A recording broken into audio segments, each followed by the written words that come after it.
አንድ ሰውዬ አለ ነው የሚባለው ከዚህ ከባህር ገብቶ ለካ እሱ ተመራማሪ ነው አሉ። ስለ እጽዋት ያውቃል፣ ስለ ከዋክብት ያውቃል ይባላል።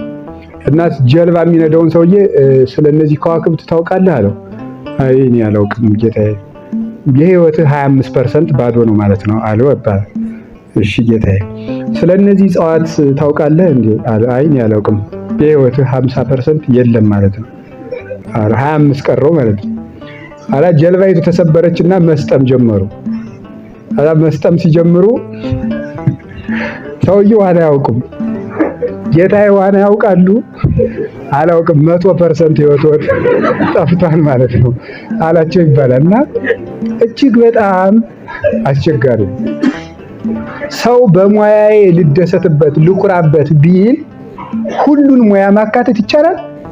አይቻልም። አንዱ በሌላ ይበልጥና ወይኔ እንደሱ እንደው በሆንኩ ያሰኛል መጥቶ ሌላው ያለ ሰው መኖር አይቻልም።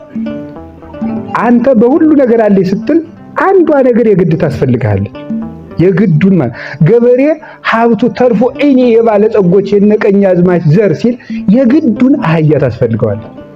ኮርቶ አህያ አታስፈልገኝም እኔ የነጌጦች ዘር ቢል በምን ይጭናታል አዝመራው? ነጭ ቢያመርት ምን ቢሚል ስለዚህ ሳይወድ በግዱ ሰው የሚያሳንሰው ብዙ ነገር አለ። የሚያሳንሰው ነገር አሁን እንግዲህ በምን ሰው በመልኩ ቢደሰትስ? በመልክ ደግሞ የሚበልጥ ይመጣል ሌላ የሚያስጌጥ ለይደ ደግሞ ሌላ ደግሞ አይን ብዝብዝ የሚያደርግ መልከኛ ይመጣል። ደግሞ እንደገና ደግሞ መልኩ ራሱ ደግሞ የሰውየው ወይ በርጅና ወይ በህመም ይጠፋል፣ ይጎሰቁላል። ሰውና ለያችሁ የሰውን መልክ እኮ ሳምንት ይበቃዋል፣ ጠውልግልግልግ ይላል፣ ይለወጣል። በሀብት ብትበልጡ ደግሞ ያልቅባችኋል። የሚበልጧችሁ ሀብታሞች ይመጣሉ፣ ይወረሳል፣ ጥሎ ይጠፋል። ገንዘብ ሽፍታ ነው፣ የገሌ ነኝ አይልም። እንደ ገንዘብ ያለ ከዳተኛ ወንበዴ የለም። ልጅ ቢሆን ና የኔ ልጅ ሆን ሲለው ኧረ እኔ የገሌ ልጅ ነኝ ይላል። ገንዘብ ግን እኔ ነኝ የገሌ ነኝ አትውሰዱኝ አይልም። ያመጥቶ ክትት ሲያደርገው ጭልጥ የገሌ ነኝ በሕግ አምላክ አትውሰዱኝ ይላል። ብር አይልም፣ ምህር ነው። ወደ ወሰደው የሚሄድ ሀብት ነው።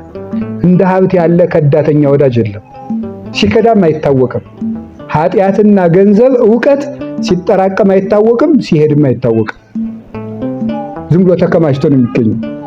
እንዳባከኑት ይባክናል፣ እንደያዙት ይያዛል። ከዚህ የተነሳ በሀብትም አትደሰቱ። እንግዲያው ደስታ ማን ነው? ንገሩኝ እንጂ